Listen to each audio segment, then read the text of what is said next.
jour 13.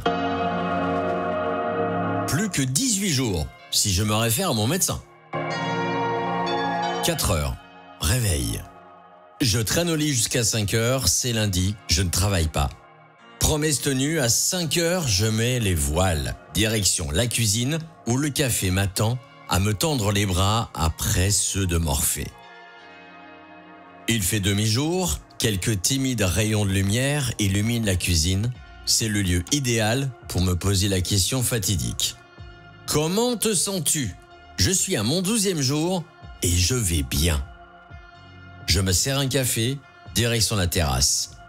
Une envie pressante me laisse à peine poser le bol du café chaud. Je connais ce type d'envie. Gargouillement dans le ventre, sensation qu'on tord les boyaux. La course est lancée.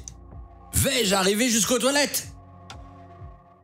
Je rentre dans la maison, traverse la cuisine, me tient le ventre, je traverse le couloir, j'arrive à la porte des toilettes, baisse mon froc et bam! Une fois de plus, j'ai évité la catastrophe. Mes intestins se vident à une rapidité telle que je suis à la limite de m'évanouir.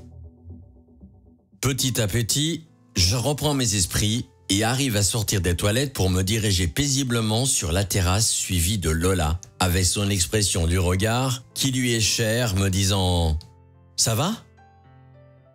Installé sur la terrasse, je suis assis à la table qui est nappée d'un tissu provençal orné d'olives, de branches d'olivier et de cigales. La migraine me reprend comme une pression ressentie au niveau de ma tempe gauche, puis la droite. La douleur ressemble à ma tête dans un étau. Je reste calme.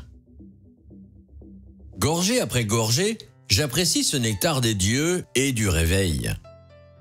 Je ferme les yeux, je bois en conscience. Ce n'est qu'après avoir fini mon bol que la deuxième vague annonça sa venue une fois de plus à la limite de me tordre de douleur. L'épisode des toilettes fut un bis repetita. Je décide de partir à la douche afin de me laver et me relaxer. Rien n'est acquis dans la vie, c'est comme au poker ou au casino. Il arrive que l'on perde. C'est à ce moment bien précis que l'on se rend compte de la valeur que l'on a perdue. Évidemment, je ne fais pas référence à l'argent dans cette pensée, parce que l'argent ne fait que filer entre nos doigts comme une poignée de sable très fin, qu'à la fin, il ne reste presque plus rien, ou des miettes. Combien coûte une amitié? Un amour? Une vie? C'est la question primordiale qu'il faut se poser quand on croit que tout est acquis. Dans ma décision, j'ai pris un chemin, une promesse, et je m'y engage.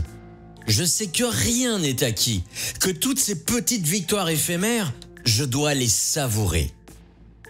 Sevrage à la dure, c'est un choix, une épreuve, un besoin nécessaire pour aller mieux et même si je dois passer par des moments merdiques au final, je serai fier. Oui, au final, je serai fier. Ceux qui me connaissent, ou du moins pensent connaître ma vie, savent que chacune de mes décisions reste ferme. Mais qui connaît mieux sa vie que soi? Qui connaît mieux par où tu es passé, ton chemin parcouru? Toi! Au premier jour, bien sûr, j'ai eu des doutes. Bien sûr, je n'étais pas sûr de mes choix. À ce jour, mis à part les douleurs du matin, je retrouve la douceur dans les 80% et je n'exagère pas. Mon secret? Est-ce que c'est vraiment un secret? Je n'ai rien inventé. J'ai juste mis en application plusieurs philosophies de vie qui, une fois rassemblées, font un tout.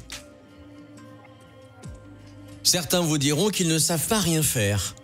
D'autres qu'ils courent le travail. Ont-ils essayé ne serait-ce qu'une fois dans leur vie de ne rien faire? Non? Pourquoi?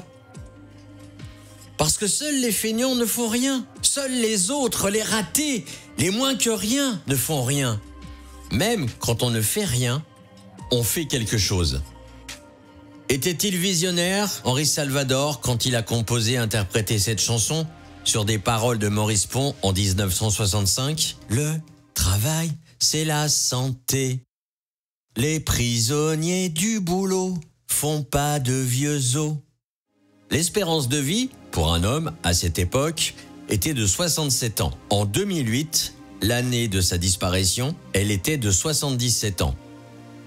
Henri Salvador a vécu 91 ans.